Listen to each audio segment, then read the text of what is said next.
Ladies and gentlemen, there is a truth so often overlooked in the chaos of modern living. You were not made to be common. In a world obsessed with more followers, more validation, more noise, the rarest thing is not what can be bought or displayed, but what has been forged in silence, polished by introspection, and revealed through discipline. Today, I challenge you, become a luxury, not something expensive, not something branded, but something rare, uncompromising, necessary, and soulfully irreplaceable. To do this, there are 5 key transformations you must undertake. Do not betray the parts of yourself that were born in silence just to be heard by those who fear it. There is a sacred violence in this age of shallowness, an unrelenting pull toward surfaces, toward instant gratification, toward images without substance. But if you are to become rare, if you are to live as something more than merely functional, you must guard your depth as one would guard a sacred fire from the wind. Depth is not decoration, it is demand. It requires you to sit with discomfort, to excavate truth from beneath the rubble of your own denial. Most will not go there. Most will skim the surface of their lives and call it living, call it joy, call it success. But those who carry depth within them do not chase light. They understand that it is forged in the underworld, born through the confrontation with shadow. To be deep is to become dangerous in a world that worships the predictable. It is to speak with weight, not volume.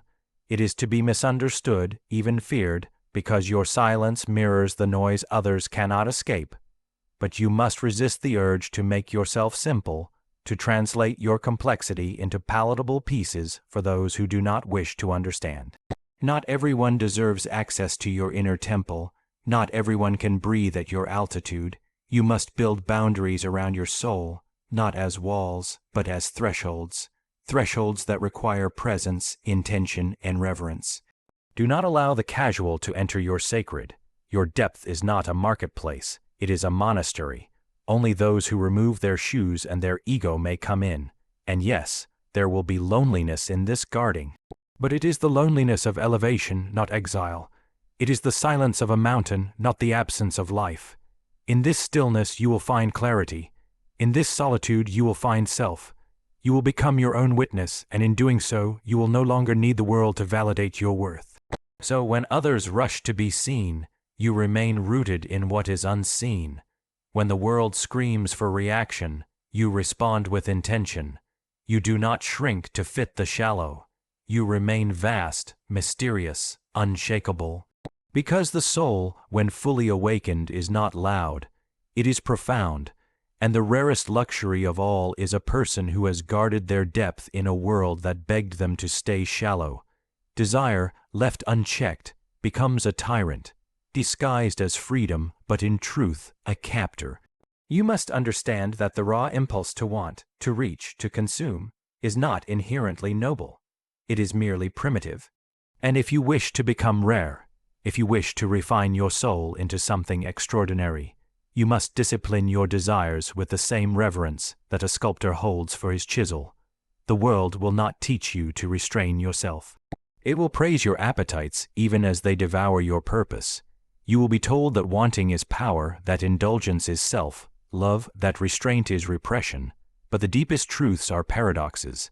Desire becomes most powerful when it is mastered, not obeyed. The undisciplined life is not freedom. It is slavery to impulse, and impulse rarely leads anywhere but ruin. There is a deeper hunger in you, not the desire for pleasure, or gain, or praise, but the yearning for wholeness. And this hunger can never be satisfied through accumulation. It is not fed by more, it is purified by less. The soul is sharpened by saying no to the easy path, to the momentary thrill, to the empty excess that shouts louder than truth. The luxury you are becoming is not loud, it is quiet, it does not consume everything, it selects with care, with clarity, with courage. To discipline your desires is not to kill them, it is to crown them. It is to place your instincts beneath your sovereignty, not by force, but by integration. The desire for love must be cleansed of neediness. The desire for greatness must be stripped of vanity. The desire for connection must be separated from addiction to approval. You are not your urges. You are the one who witnesses them, tests them, and ultimately chooses what deserves your energy. In this process, you will lose many things. You will lose convenience. You will lose the temporary highs. You may even lose people who preferred you addicted, reactive, and easier to manipulate. But you will gain something that cannot be imitated, inner command. You will walk into rooms differently. You will speak without begging to be heard. You will crave less, but carry more. And in time, those who have not disciplined their desires will begin to orbit you, drawn not to your image, but to your equilibrium. That rare stillness born from having wrestled with your own hunger and made it kneel. So starve what weakens you, feed what strengthens you, master what distracts you, and let the fire of your desires be placed in a hearth, not a wildfire, for only then will it warm you, not consume you. This is how you become rare. This is how you become a luxury, not by what you want, but by how little it takes to shake what you've built within. There is a difference between showing up and being present. One is accidental, the other is crafted. In a world addicted to performance, where everyone is rehearsing a version of themselves for attention, you must choose instead to refine your presence like an artifact, not for vanity, but for meaning. You are not meant to be ordinary clay molded by every hand that touches you. You were meant to be sculpted, intentionally, by the fires you choose to endure and the truths you are willing to carry. Your presence is not just how others see you. It is how you reside in your own skin. It is the energy that follows you before you speak and lingers after you've left. And if that presence is not deliberate, it will be reactive. Without refinement, your being becomes noisy, loud with insecurity, cluttered with contradiction, fractured by the unintegrated parts you've refused to face. To refine your presence, you must first ask, what do I carry when I enter a room? What symbols live in my voice? What unspoken messages are stitched into my silence? You are never just your words. You are your tone, your pace, your posture. You are the thousands of decisions you've made in private that echo through the way you sit, the way you listen, the way you look someone in the eyes without flinching. True presence is not charismatic, it is consecrated. It has been earned not through charm but through confrontation. You must confront your falseness, your performance, your hidden desperation to be liked, to be needed, to be approved. Because presence without authenticity is just manipulation. It draws attention, yes, but it commands nothing lasting. But when presence is refined, when it has been sanded by solitude, pressed through suffering, and polished by purpose, it becomes something entirely different. It becomes stillness with gravity. It becomes a mirror that shows others who they are without saying a word. This kind of presence cannot be bought. It cannot be faked. It cannot be taught in courses or found in books. It is the reward for one who has walked into the wilderness of their soul and not come back empty-handed. And so, like an ancient artifact, you must tend to the details. You must remove the excess. You must be willing to go through the slow, painful, beautiful process of becoming simple but not hollow, understated but not forgettable, humble but not invisible. Presence is not created by accumulation but by subtraction, by removing the unnecessary until what is left is so clear, so exact, so grounded, that it cannot be ignored. Those who truly refine their presence do not seek to impress. They seek to embody. They do not chase recognition. They become a symbol, not of perfection, but of inner alignment, of soul made visible. And when you become that, when you no longer just appear but arrive, the world no longer sees you as an option. It recognizes you as a statement, a standard, a rarity, something carved from the eternal. So refine yourself, not into something new, but into something true. Your presence should not shout to be noticed. It should speak because it has nothing to prove. The world will try to make you current. It will pull you toward the trend, the fashion, the noise of the moment. And if you are not anchored deeply enough in who you are, you will mistake relevance for truth. You will begin to contort yourself, day by day, post by post, adapting to the winds of collective approval, forgetting that the soul is not a mirror, it is a compass. It does not reflect what is popular, it points toward what is eternal. And if you are to become rare, You must transcend the illusion of trend and become something far more sacred, timeless. Timelessness is not about resisting change. It is about rooting yourself in something deeper than fashion, deeper than popular opinion, deeper than whatever the world currently worships. Trends come and go like the seasons, loud, urgent, and quickly forgotten. But there are certain souls who become unshakable not because they resist movement, but because they live from a source that does not shift. They have committed to becoming aligned, not liked. They do not echo the times. They outlast them. To transcend trends, you must cultivate stillness, not stagnation.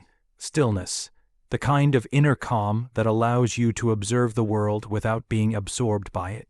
This requires you to stop running with the crowd, to stop measuring yourself by the pulse of social media, to stop reacting to every wave of external validation. You cannot become a monument if you are constantly rearranging yourself to fit the mood of the masses. There is no strength in becoming digestible. There is only loss, the loss of identity, of direction, of substance. The timeless individual is often misunderstood. While others rush to stay ahead, the timeless one sinks deeper into essence. While others follow the trend, the timeless one follows the thread of meaning that weaves through every genuine life. They speak less but say more. They show up without fanfare, yet leave imprints on eternity. This is not because they are above the world, but because they are beneath it, in the roots, in the silence, in the archetypes that do not change just because society does. You must realize that chasing the present will cost you the future.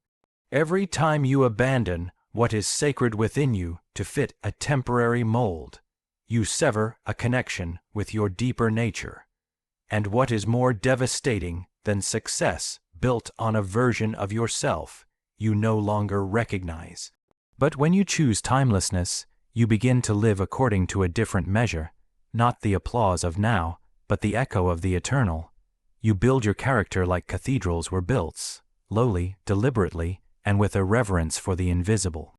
There is something almost ancient about a person who does not yield to trend. They carry a presence that feels both familiar and mysterious, like a memory you've forgotten but longed for. They are not ahead of their time. They are outside of time. Their words ring true not because they are clever, but because they are carved from principles that do not age. Their lives remind us of what we've lost in the pursuit of popularity, depth, soul, substance, legacy. And so, let the world change, let it twist and turn, shout and scatter, but you, be still, be sure, be rooted, be so committed to your inner truth that time itself cannot weather you. Become something that doesn't expire. Become a soul that doesn't have to trend to matter, because the rarest luxury in the modern world is not novelty, it is timelessness, and those who dare to live it become not just remembered, but revered. The greatest things you will ever build will not be seen, not by the public, not by the crowd, not even at times by the ones closest to you, and yet they will form the foundation of everything you are. In a world addicted to metrics, views, likes, money, image, there is a kind of sacred rebellion in choosing to invest in the invisible, to pour your energy, your time, and your soul into what will never be posted or praised, but what will ultimately define your worth. The invisible cannot be measured, but it can be felt. You feel it in the strength of someone who does not flinch under pressure. You feel it in the peace of someone who does not need the noise to feel alive. You feel it in the quiet dignity of someone who has faced the chaos of their own inner world and come out whole. These qualities do not appear out of nowhere. They are built quietly in the dark, hour by hour, decision by decision, through a relentless commitment to becoming whole rather than appearing impressive. Most people will chase what can be counted. But you must chase what counts. That means building your integrity when no one is watching. That means practicing stillness when everyone else is moving. That means training your thoughts, not just your body, tending to your beliefs, not just your reputation. The luxury of a refined soul does not lie in perfection, but in the invisible labor of inner alignment. There will be no applause for the mornings you rise early just to face your mind. There will be no viral post for the moment you choose compassion over retaliation. No headline will capture the courage it takes to remain loyal to your values in a world that rewards betrayal of the self. And yet, these are the bricks that construct the unshakable. These are the fibers of your unseen architecture. When you invest in the invisible, you begin to notice that external validation becomes a poor substitute for internal certainty. Your peace no longer depends on circumstance. Your energy no longer leaks toward proving your value. Instead, you begin to emanate something deeper than confidence. You emanate truth, a kind of silent radiance that does not ask to be seen, but is felt as soon as you enter the space. The invisible is also where the sacred lives. Your relationship with the divine, your ability to forgive, your resilience, your patience, your restraint, these things live in the depths, far beneath the surface of what the world rushes to celebrate. And yet, they shape your destiny more than any external achievement ever could, because when the storms of life come, and they will, it is not your appearance that will protect you. It is the invisible foundation you have laid brick by brick in the quiet. So dig deep, cultivate the unseen, let your excellence grow in the soil of obscurity, let your discipline, your inner dialogue, your secret prayers, and your silent victories be the proof that you are becoming something rare, something real, something rooted in what cannot be taken. Because the world will always chase the visible, but those who become immortal in essence are the ones who bet on what lies beneath. They invest in the soul, in the silence, in the sacred, and that above all is what makes them a true luxury. So I ask you again, will you continue to be easily available, cheaply imitated, mass-produced, or will you become rare? Will you become sacred? Will you become a luxury? Because in the end, your soul was never meant to be standard issue. It was meant to be crafted, refined, and revered. Become a luxury.